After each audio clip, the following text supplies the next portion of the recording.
The aim of this video is to tell you about double variable distribution diagrams, and specifically pH-PE, and how we can use them to predict concentrations of different species, different ions, different elements in water. To be able to understand this section, we need to look a little bit about the redox properties of water. And basically, we need to define the upper and lower limits of the stability of water. Where will it be the limits to our water being stable, and which points our water will stop being stable and will be at the risk of being oxidized or being reduced? Well, if you oxidize water, you form oxygen. And this is the equation for this half reaction. And the potential for the electrode potential for this particular reaction is dependent on pH, and this can be demonstrated. It can be demonstrated from the Nernst equation, and it is beyond the focus of this module to study, to work out why this is. But if you're interested, ask me, and I can post a few resources for you to read upon where that reaction, where this particular equation comes from. So basically, this equation is telling us how stable is going to be water against an oxidation reaction, against breaking down and forming oxygen, as a function of pH. And then if you are in a reducing ambient, or if you're in reducing condition, extreme reducing conditions, it must be said, then it is possible to decompose water and produce hydrogen. And again, well, this is the reaction and what you produce. And this is what the potential looks like. And again, the electrode potential for this reaction is again dependent on pH. And this is the equation. And look that I put here at 25 degrees. This also depends on the temperature, but we are here assuming room temperature. And again, those two equations come from adapting the Nernst equation to put in Nernst equation as a function of pH. And if you're interested, ask me on the module board, and I can post a few links and tell you where those equations come from, because they can be derived from first principles. So we've got our two equations. The one that tells us, you know, what's the limit for our water not to become oxidized, and what's the limit for our water not to become reduced, producing oxygen, producing hydrogen. And you can draw a graph of this style. And it's a two variable graph, because you have variable 1, pH, on this axis, and electrode potential on the y-axis. And then you have the yellow line represents the oxidation reaction, and the blue line the reduction reaction. And in this section, water is stable. When the electrode potential is higher, then water is not stable anymore, and what you form is water. And when the electrode potential is lower, then water is not stable, it's hydrogen is the compound that is stable. And as you can see, it changes slightly with the pH. You know, if you're at pH 7 or pH 14 or pH 0, as you can see, the electrode potential to which the water is stable changes slightly. So at pH 0 is here, and at pH 14, for example, if you look at the same electrode potential would make water stable. So it depends on pH. And this is for water. You can do it for any other element. It's just if you have more oxidation states, if you have more potential oxidation, more reactions, it just becomes more complicated. You have more species at play. In the case of the water, it's relatively simple, relatively with inverted commas, because you're only playing with 3 species. You can have water, you can have oxygen being stable, or you can have hydrogen being stable.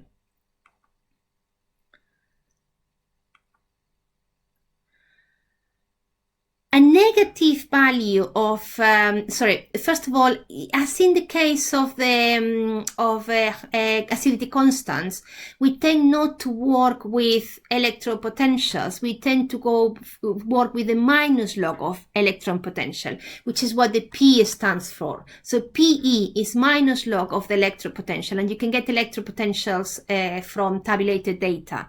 They are all well established. P values can go from -12 to +25. A negative value indicates reducing condition. So you are around here. And that happens in for example, in swamps, you can have a reducing environment. You are lacking oxygen. It's what we call an anoxic environment, lacking oxygen. When you have a positive value of PE and a large positive value, that's oxidizing conditions. You are in the top of that diagram, and then oxygen is available, and oxygen is an oxidizing compound, and you are in what we call oxidizing conditions. So large negative values, reducing conditions, large positive values, oxidizing conditions. And negative values, reducing conditions. A typical example is a swamp. A positive value for PE, oxidizing conditions, a well aerated body, surface water, something when you are going to have a good quantity of oxygen. And this is roughly how the different waters fare in this PE pH.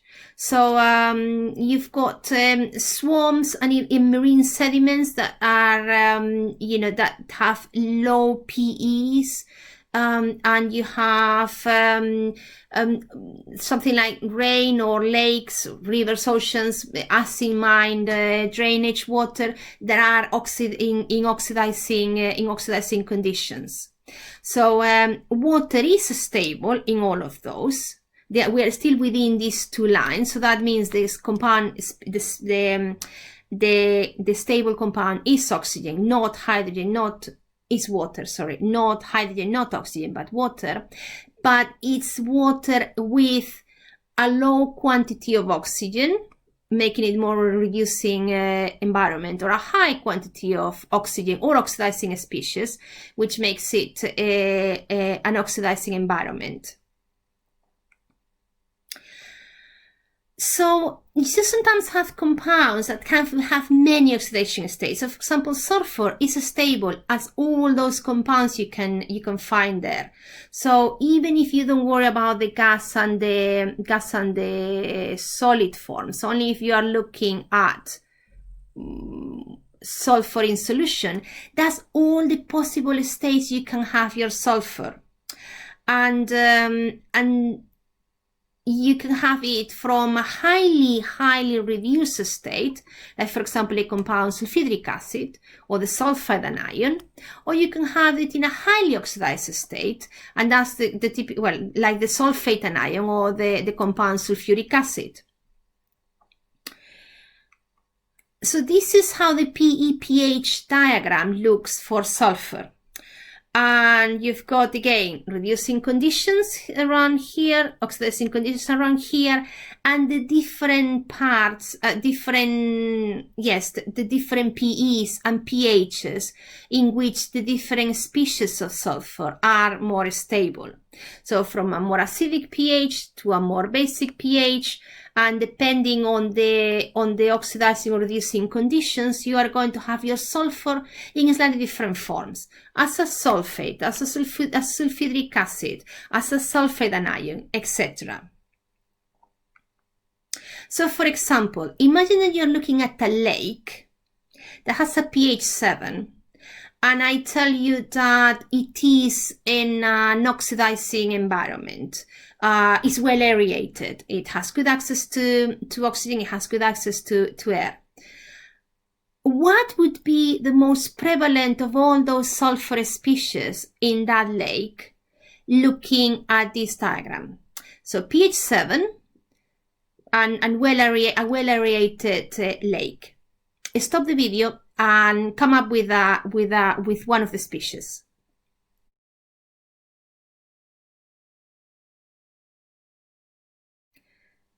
hopefully you stop the video and have a try at working out the species. Well, it's pH 7, so we are here. And if we go towards the top of this diagram, well, the most likely species that you would have would be the sulfate anion. Because it's the one that is stable around, well, as you can see, it's stable in in quite a wide range of pHs, but specifically at pH 7 and in a well-aerated lake, you will have your sulfur predominantly as sulfate anions. So now let's look at sulfur in a swamp. So if you have swamp water, anoxic conditions, highly reducing conditions, and your swamp has a pH of, let's say, around 6, what species do you think is going to be your sulfur on? What's going to be the main species that sulfur is going to be? Stop the video and come up with an answer.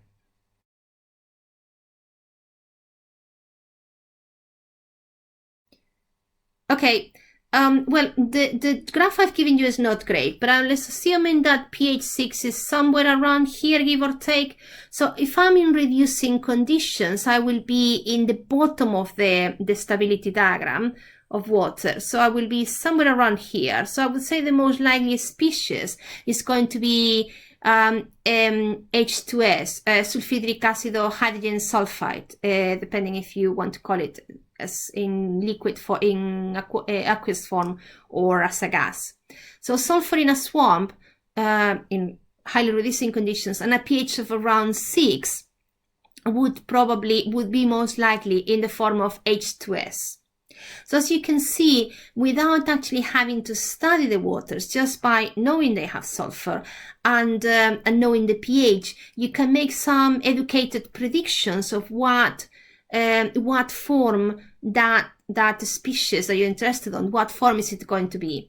And again, knowing the form will tell you how stable it is, how toxic it is, etc. As in the previous case with the pH diagrams, it is a simplification of reality. In this case, yes, you're looking at two variables, electrode potential and pH, but you're ignoring, for example, interaction with other species, like the presence of other ions that might react with those chemicals and produce different species that are more stable than when it comes here. This assumes that the only thing that is going to determine what your sulfur is, what form your sulfur is the electrode potential, the PE of the water, and the pH. So when we are looking at pH, PE diagrams, they can be useful to kind of look at why would we care about these PE, pH diagrams. Well, for example, we can use them to work out whether a species is going to be soluble at particular pHs or not, and especially if there is oxidizing or reducing conditions, what is the species that is going to be. And for example, this is an example of acid mine drainage. When you have mines that are reaching iron, ferrite, iron sulfide, they tend to leach out iron. And this is an oxidation process. So you have your iron sulfide, and in a well-aerated area and in solution, you produce iron 3 ferric ion in the form of ferric sulfate or iron 3 sulfate. That means that iron sulfide, which is insoluble, would solubilize in the right conditions, because both iron sulfate and sulfuric acid are solubles. So that means that if you are releasing that iron which was trapped in the mineral into the water, And that is one of the issues why, especially in mines, because mines tend to use strong acids to liberate the metal from the ore. Those waters need to be treated with great care, because they are releasing those metals into the water, and then they become an environmental concern that you need to deal. You cannot directly discharge that water into the environment. So this is how the pH diagram looks like for iron species. And again, you have reducing conditions in this part and oxidizing conditions in this part, and the different species you can have depending on the pH. And for example, this is an example of Rio Tinto's a place in Spain. There was a very famous environmental accident a couple of decades ago, in which iron drainage, iron water from the process of the ore mining processes accidentally spilled into a natural reserve, and it was a huge environmental disaster. It created loads of pollution issues, especially because it was a very special area, protected area. So the pH of that water that was accidentally released into this conservation area was quite acidic, around 1.7, 2.5, quite acidic. And it was well aerated. It was highly oxidized. It was exposed to oxygen. And I'm suggesting here that it had a PE of 15. So what would you think is the species of iron that was released into that natural reserve? That pH 1.7, 2.5. And in a water that was in that waste that was well exposed to oxygen with a pH of 15. Stop the video now and suggest a species.